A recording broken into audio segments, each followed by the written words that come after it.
Terima kasih, izinkan saya buka masker.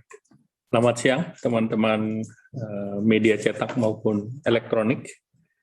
Hari ini saya bersama dengan Pak Mensesnek, Pak Pratikno, dan Wakil Menlu, Pak Mahendra Siregar, mendampingi Bapak Presiden dalam dua agenda konferensi tingkat tinggi kerjasama ekonomi subregional, yaitu KTT Brunei, Indonesia, Malaysia, Filipina, East Asia Growth Area ke-14, di mana Bapak Presiden Joko Widodo memimpin jalannya pertemuan.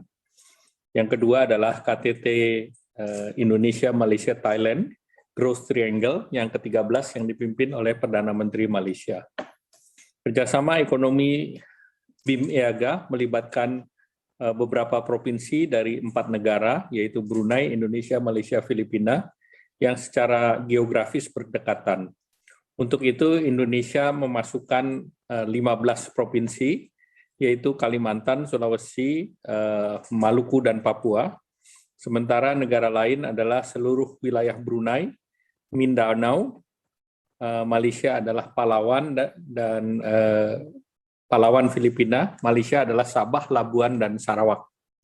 Kerjasama BIM-IAGA mencakup 8 bidang utama, yaitu pariwisata, perdagangan, investasi, transportasi, ketenagalistrikan, ICT, pertanian, lingkungan, serta kebudayaan dan pendidikan. Dan kerjasama BIM-IAGA ini juga merupakan building block dari kerjasama ASEAN. Jadi ini bagian dari sub-regionalnya ASEAN. Dalam pertemuan tadi, para kepala negara membahas perkembangan kerjasama di sub-kawasan periode tahun 2019-2020. Bapak Presiden menyatakan bahwa BIM-IAGA sejak disepakati pada tahun 1994 telah memberikan kontribusi penting dalam membangun perekonomian melalui peningkatan daya saing, konektivitas, dan peningkatan nilai perdagangan dan investasi, serta kunjungan daripada wisatawan. Namun kita juga paham bahwa mulai periode 2020 kita semua mengalami pandemi COVID dan ini terdampak pada pencapaian target yang ditetapkan tahun 2025. Namun kita bersyukur bahwa kerjasama masih menunjukkan perkembangan yang positif.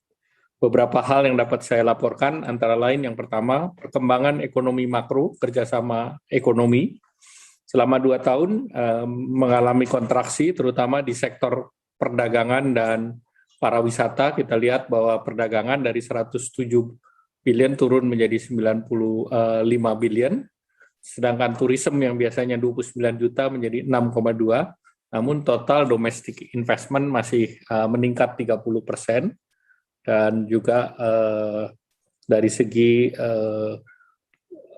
pertumbuhan, ADB memperkirakan perekonomian negara berkembang bisa di negara ini bisa tumbuh 7,1, dan Asia Tenggara 3,1 di tahun 2021.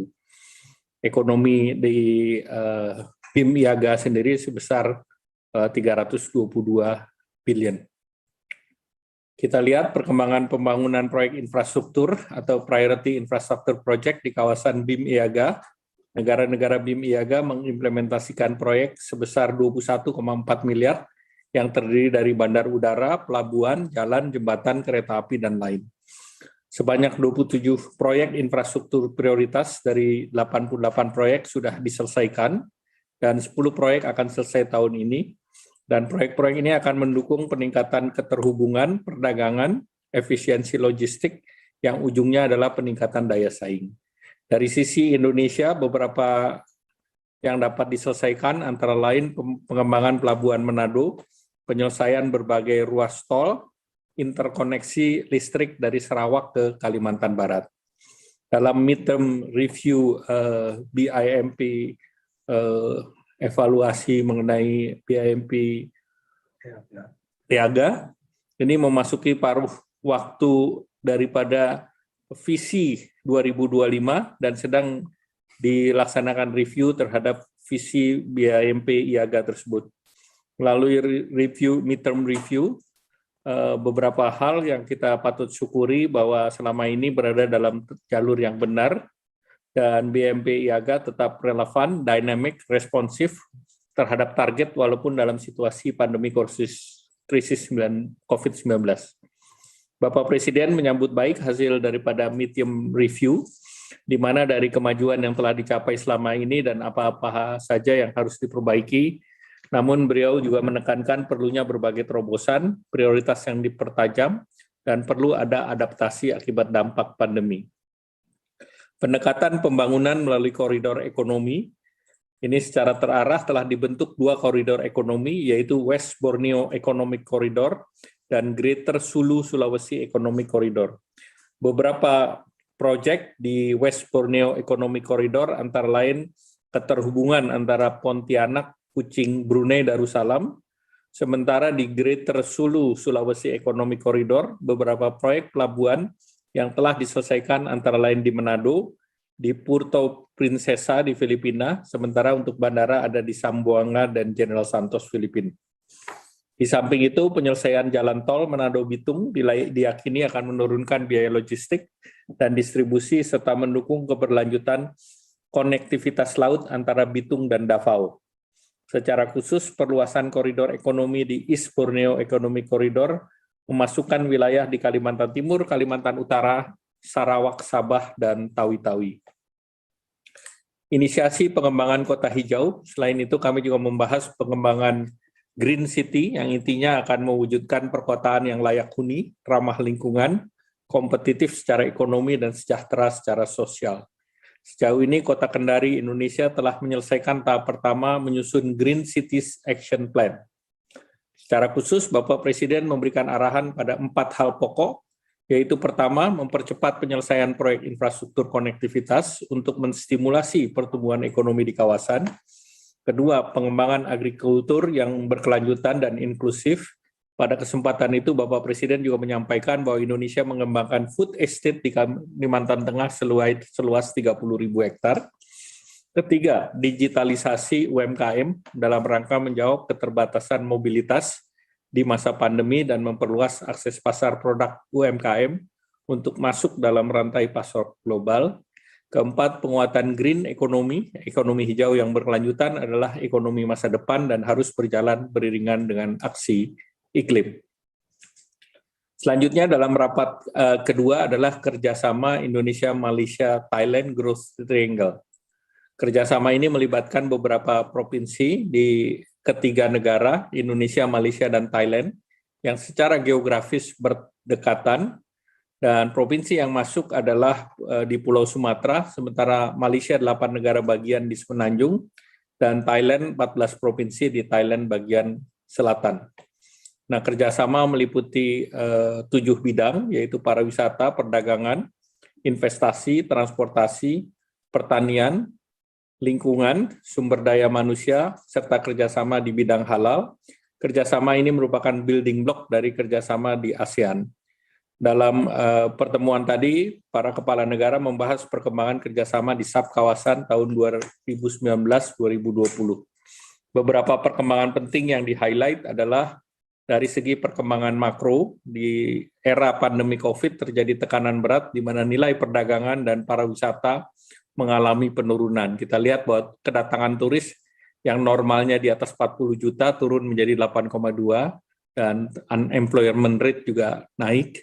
Dan kita lihat yang masih berjalan baik adalah foreign direct investment, dari trade menurun, demikian pula dari turis dan sekali lagi mengenai tingkat pengangguran. Kemudian proyek konektivitas dan prioritas atau PCPs. Proyek-proyek ini mendukung konektivitas dan juga mendukung pertumbuhan ekonomi. Ini meliputi jalan, pelabuhan, bandara maupun ICT. Memasuki akhir dari implementasi Cetak Biru 2017-2021, terdapat 14 proyek konektivitas prioritas yang telah selesai, 5 proyek di Indonesia, 3 proyek di Malaysia, dan 6 proyek di Thailand. Total proyek sekitar 39 billion. Untuk menjamin keberlanjutan dalam koridor ekonomi, maka saat ini terdapat 5 koridor ekonomi yang menghubungkan poin-poin atau titik-titik utama antara daerah di ketiga negara. Dan untuk meningkatkan keterhubungan di ketiga negara, maka diberikan penambahan koridor baru yang akan difokuskan melalui keterhubungan daripada laut. Ke depan proyek-proyek yang ada dalam kerjasama akan diarahkan untuk mendukung poin-poin dalam koridor ekonomi yang sama ya, atau yang ada. Nah, panduan dari kerjasama IMT-GT ini berdasarkan visi 2036 yang dijabarkan dalam strategi 5 tahunan, yaitu Cetak Biru. Cetak Biru yang pertama adalah periode 2017-2021 yang berakhir di akhir tahun ini, dan hasilnya membuktikan bahwa kerjasama IMT-GT telah memacu pembangunan ekonomi dan memperkecil kesenjangan antar wilayah. Untuk itu, Cetak Biru tahap kedua, periode 2022-2026, ditekankan pada pendekatan proyek atau program yang lebih konkret.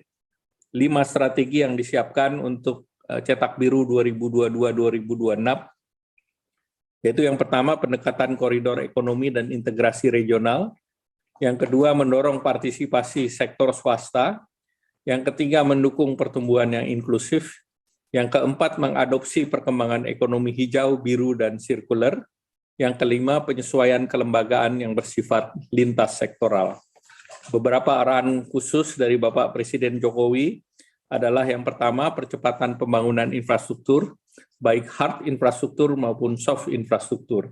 Kemudian yang kedua, mendukung ketahanan pangan dan energi dengan melakukan identifikasi produk pertanian bernilai tambah tinggi untuk dikembangkan lebih lanjut.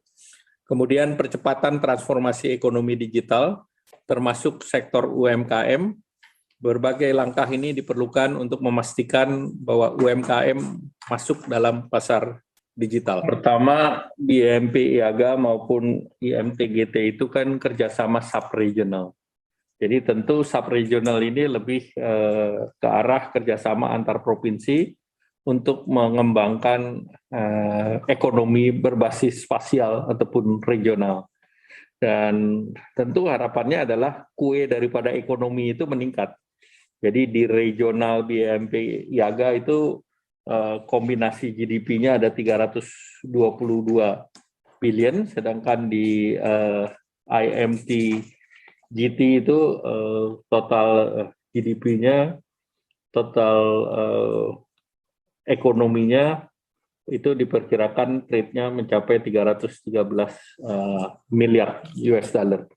Nah, tentu apa yang dilakukan adalah program-program yang langsung berhubungan dengan rakyat. Tadi pembangunan infrastruktur itu gunanya untuk menekan daripada logistik di berbagai regional, sehingga perdagangan antar regional, ekspor import itu mempunyai complementary terhadap produk, dan beberapa yang diprioritaskan antara lain di sektor agriculture dan juga sektor energi.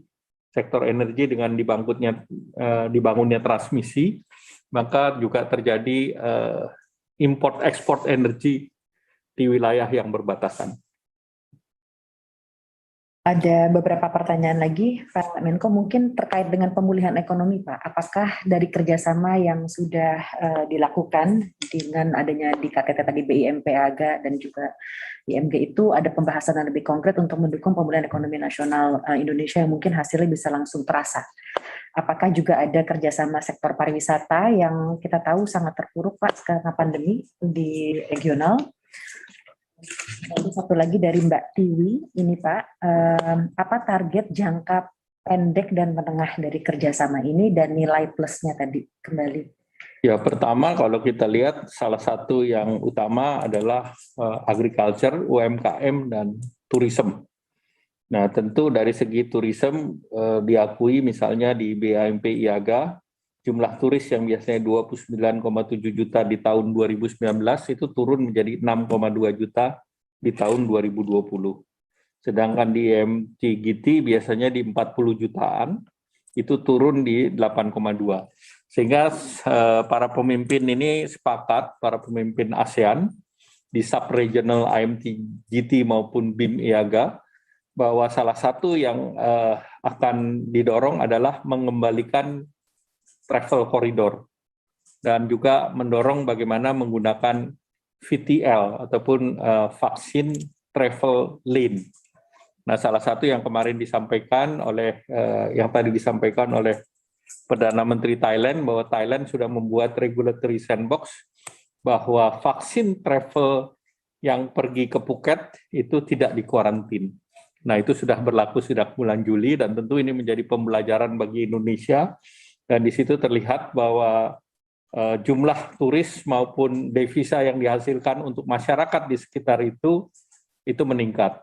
Nah, tentu kita bisa belajar dengan apa yang dilakukan dengan Malaysia dan kita sudah mulai membuka di Kepri maupun di Bali. Tentu kita akan belajar.